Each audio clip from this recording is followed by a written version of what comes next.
اس کے بعد چوتھا ربع شروع ہوتا ہے اور یہاں پہ ذکر آتا ہے کہ متقیوں کا بہترین ٹھکانہ اور سرکشوں کا بدترین ٹھکانہ، جو ہم پہلے پڑھتے چلے آئے ہیں کہ متقی جو وہ ہیں جن کو ہر وہ چیز ملے گی جو وہ چاہتے ہیں، جنت میں اعلیٰ مقام پر ہوں گے، لیکن جنہوں نے سرکشی کی ہوگی دنیا میں وہ کتنے ہی بڑے بن رہے ہوں، جب اللہ کے پاس پہنچیں گے تو پھر جہنم ان کا ٹھکانہ ہوگی۔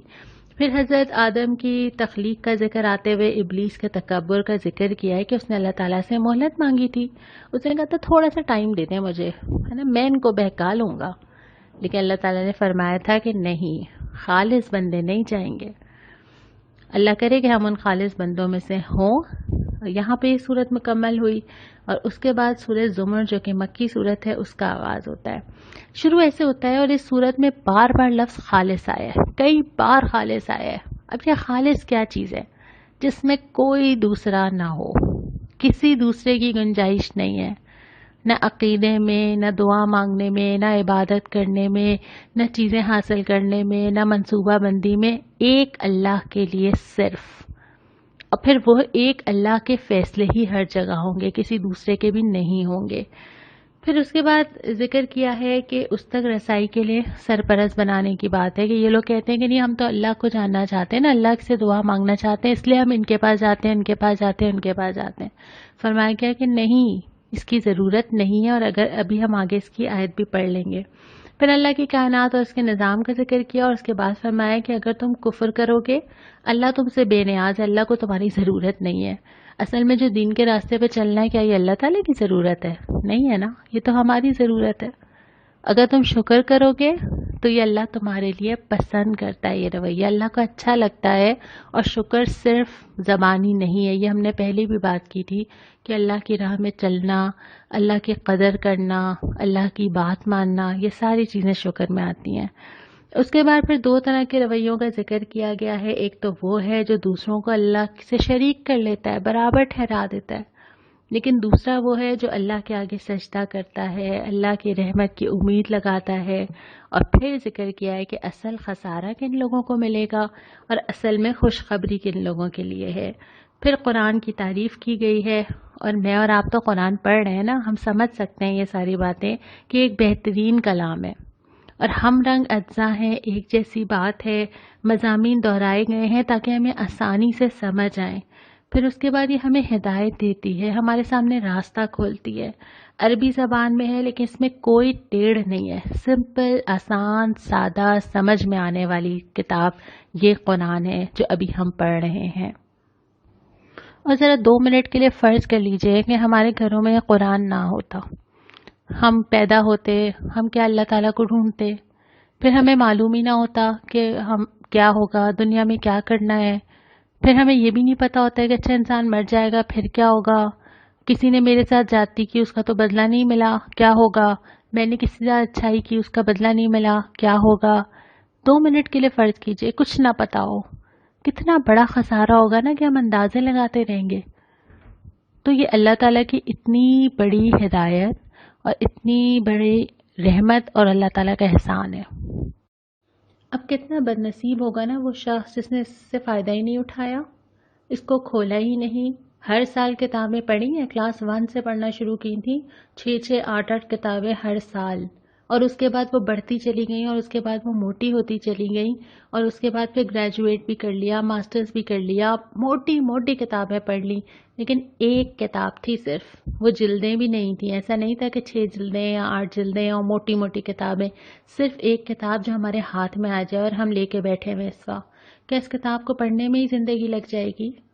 ابھی تو اس کتاب کو دوسروں تک پہنچانا تھا، اس پہ پورا عمل کرنا تھا، غیر مسلموں کو بھی پہنچانا تھا، جو بھٹکے ہوئے راستے سے ان کو بھی پہنچانا تھا، لیکن وہ کتاب لے کے تو میں نے ہی زندگی گزار دی، تو وہ آگے کیسے جائے گی؟